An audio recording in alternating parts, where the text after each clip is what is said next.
খায়রন লো তোর লম্বা মাথার কেশ, চিরল দাঁতে হাসি দিয়া পাগল করলি দেশ। খায়রন লো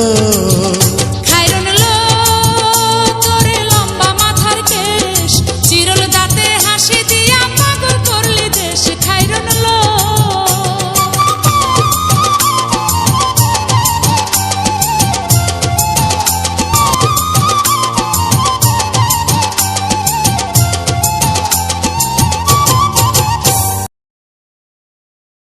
इतना खराब मोबाइल हो इतना खराब सिम कार्ड, इतना खराब मोबाइल हो इतना खराब सिम कार्ड, इतना बेकार सिम कार्ड साला नेट ही नहीं चलता है यार।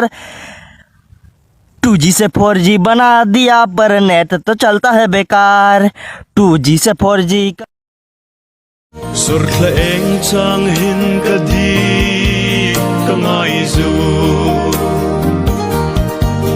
Sin kum chun le zu hai ha lein mo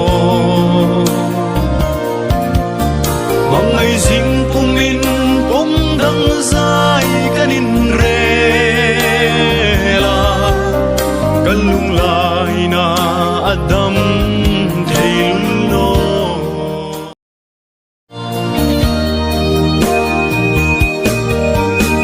Thân lê rùl hai chú cốp tên ăn lê ngà